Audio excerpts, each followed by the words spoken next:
يجب أن يستقيل في الساعات القادمة 20 أكتوبر 2020.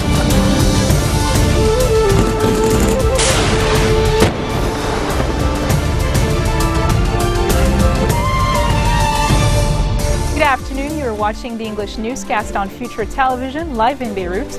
I'm Linda Tamim, and these are today's top stories. Interior Minister Nuhad Mashnouk says he supports the Progressive Socialist Party's appointment of Assad's deputy mayor to mediate talks with the captors of 25 Lebanese servicemen.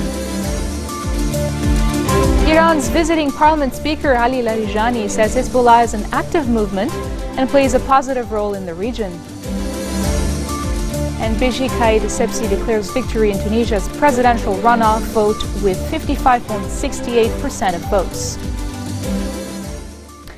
Interior Minister Nuhad Mashnouk says he supports the Progressive Socialist Party's appointment of Assad's deputy mayor to mediate talks with the captors of 25 Lebanese servicemen.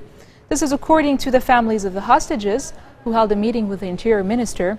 After the meeting, the families held a brief press conference in which a spokesman quoted Mashnouk as saying that the cabinet supports a deal that involves trading Islamist inmates in Rumia prison for the captives. He says the new mediator is set to contact the Nusra Front for a forthcoming meeting. Health Minister Wael Abu Faoud appointed Assad Deputy Mayor Ahmed Fliti to mediate talks with the Nusra Front and ISIS.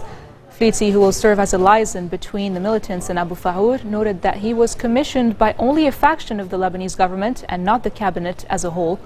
MP Walid Jumblat says the militants' proposal could be the key to resolving the hostage issue. Iran's visiting parliament speaker Ali Larijani says Hezbollah is an active movement and plays a positive role in the region. During a lecture at the Lebanese University's Faculty of Law, he said Lebanon is the country which confronted the Zionist enemy and taught it an important lesson, and therefore the resistance of the Lebanese people against the enemy is an honor for the Islamic world. The Iranian official, who met with Syrian President Bashar al-Assad in Damascus yesterday, added that regime change in Syria cannot be achieved under military pressure, referring to the U.S. intervention in the conflict. Larijani arrived in Beirut today, accompanied by the Iranian Foreign Minister's Deputy for Arab and African Affairs, Hossein Amir Abdullahian. He first met with Prime Minister Tamam Salam at the Grand Sarai and then went into talks with Speaker Nabih Berri in Ain Tine. He is scheduled to meet with other top Lebanese officials.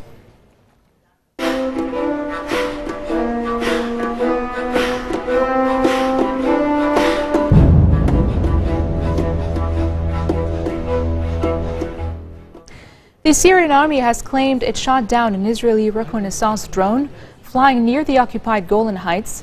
This is according to the official Sana news agency, which says the downed aircraft had a range of 20 kilometers and had been piloted remotely from a ground station. An Israeli military source would not comment on the reported downing, but did not deny the incident.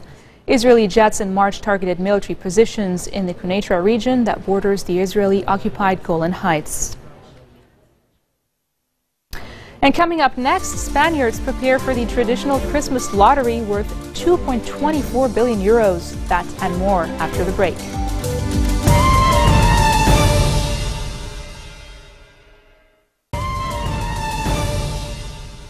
Welcome back. Kurdish forces in Iraq have taken more ground from the Islamic State of Iraq and the Levant group and are moving closer to the northern city of Mosul. The Peshmerga, a term used by Kurds to refer to Kurdish fighters, delivered aid to Yazidi refugees on Mount Sinjar on Saturday and expanded a major offensive against ISIL in northwestern Iraq after breaking a months-old siege. The Peshmerga reportedly closed in on Sinjar town south of the mountain and Tal Afar to its east. If successful, the move would significantly alter the map of ISIL's self-declared cross-border caliphate and isolate its Mosul hub. Beji Caid Essebsi has declared victory in Tunisia's presidential runoff vote, seen as the last step in a shift to full democracy 4 years after an uprising toppled longtime leader Zine El Abidine Ben Ali. According to the Electoral Commission's official results, he won with 55.68% of the votes. Soon after the polls closed, Essebsi, an 88-year-old former parliament speaker under Ben Ali, announced that he had won by a clear margin, and jubilant supporters took to the streets of the capital in celebration. Victory for Essebsi will enable him to consolidate power with his new secular party, Nidat Tunis, already controlling parliament after defeating the main Islamist party in legislative elections in October. At least 48 Houthi rebels have been killed in central Yemen in a suspected revenge attack after at least 40 people from a rival tribe were kidnapped by the Shia group. The Houthis, who have been pushing for control of Ahrab, an area some 30 kilometers northeast of Sana'a, have used heavy weaponry, including tanks and artillery, to shell homes and neighborhoods in fighting that has left dozens dead. Despite fears of violence, thousands of Pakistanis in Peshawar are mourning the loss of 149 people, mainly children, killed by the Taliban in an attack on a military-run school. Men, women and children from Peshawar and other cities brought flowers, bouquets, placards and lighted candles to commemorate those killed in Tuesday's attack, now dubbed Pakistan's mini 9/11. On another note, officials say Pakistan plans to execute around 500 militants in coming weeks after the government lifted a moratorium on the death penalty in terror cases following the Taliban school massacre. UNICEF declares 2014 a devastating year for children, saying 230 children across the world are living in countries and regions affected by armed conflict. Children were maimed, killed, raped, tortured, and never in a recent memory have been children subjected to such an extreme brutality. So currently we have 230 million of children currently living in areas affected by crisis, and 15 million caught up in major crisis conflict. We could also talk about Syria. 35 schools have been attacked during the 9 first months of 2014. 35 schools, resulting in the death of more than 100 children and 3 times more children injured. In Iraq, 700 children are reported to have been killed, executed, maimed. When you attack schools, a stage is passed. Something has been, something is definitely more serious. Schools are havens. They must be safe havens for children. School is where they learn, we all know that, but it's also where they grew up, where they develop themselves. A child who saw his parents being killed, or who was injured, tortured, attacked himself, is not going to grow up very well if we do not support him. But in fact, it's not only short term, it's clearly middle term and long term. Children are the future of a country, and it's clear, you know, that helping children, providing children with psychosocial support, help them to continue their life, and at the end of the day, this is the life of the country by itself. And now for news around the world in brief. At least 11 people have been injured after a driver shouting Allahu Akbar drove into pedestrians in eastern France just a day after a man uttering the same words was killed on an attack on police officers. Police say 2 of the people injured in yesterday's car attack in the city of Dijon were in a serious condition, and the driver has been arrested.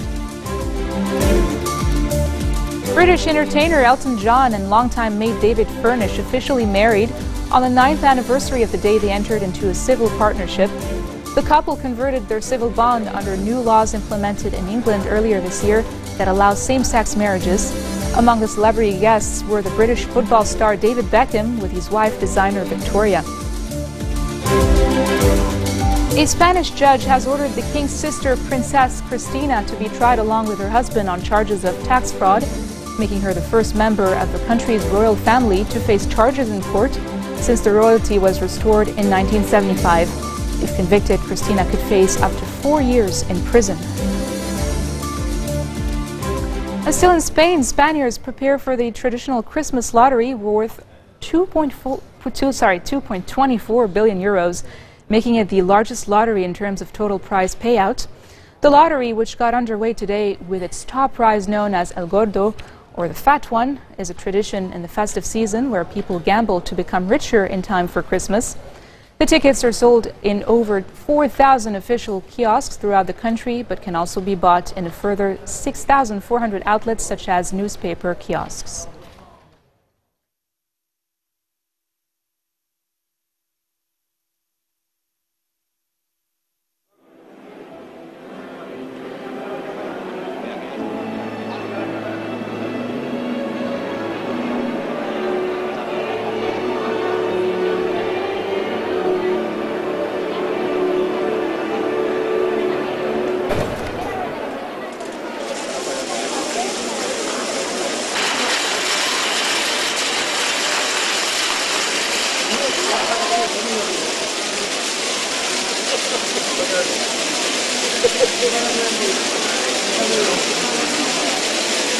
That's a very big amount to win. While most of us want the biggest phone or the biggest TV for the holidays or even money, there are a lot of people out there who just need the basics like food, clothing. So this year, instead of shopping for people who already have a lot, a man decided to spend his money shopping for people who don't have much at all. Watch this inspiring video. How's it going? Quick question. Hypothetically, if you could have anything for Christmas, what would it be? If you could have anything for Christmas, what would you ask for? I don't know. If you could have anything for Christmas, what would you want? What would you like for Christmas? Everything be happy. Peace on them. A what? A nice what? Jersey Mike's sandwich more than anything in this world. A black sweatshirt. I don't know what I want for Christmas. Probably some pants. What size do you wear? What size, Lord? Some gym shoes. Oh, army blanket. What's an army blanket? Ooh, warmer than thing. A gift certificate for food or something, or the movies. It could be anything. Anything. Yeah. Oh, darling. A surprise, a surprise. A calculator. Why do you need a calculator?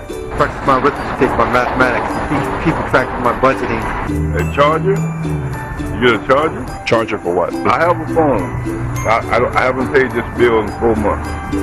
Okay. I've been in the hospital. That's good. You guys like Starbucks? We like Starbucks. Get one. Okay. We can do a burger. I want a Frosted Flake. Oh, Frosted Flakes? The cereal? Cereal. Yes, yes, yeah. Okay, I'll try to see what I can do. Oh, I'll be back. Stay here, all right? Don't go anywhere. Oh, real? That was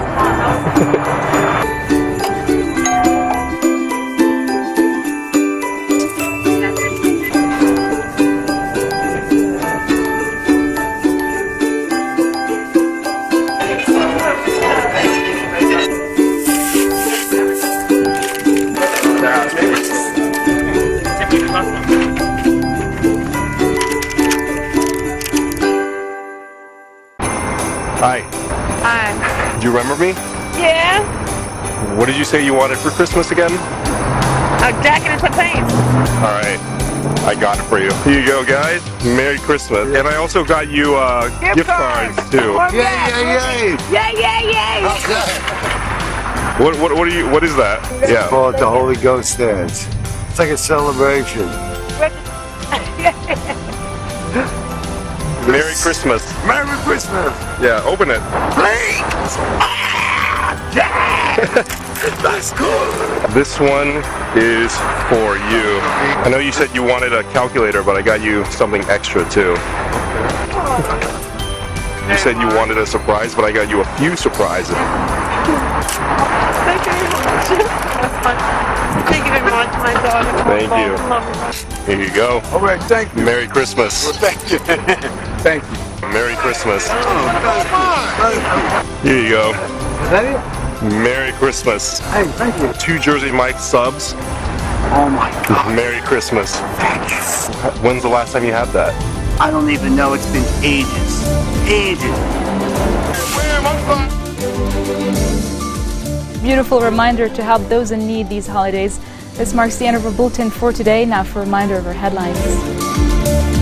Interior Minister Nouhad al-Mashnouk says he supports the Progressive Socialist Party's appointment of Hafsal's deputy mayor to mediate talks with the captors of 25 Lebanese servicemen. Iran's visiting Parliament Speaker Ali Larijani says Hezbollah is an active movement and plays a positive role in the region. And Beji Caid Essebsi declares victory in Tunisia's presidential runoff vote with 55.68% of the votes. Those are your Monday headlines from us here at Future Television. I'm Linda Tamim, wishing you all a very nice evening.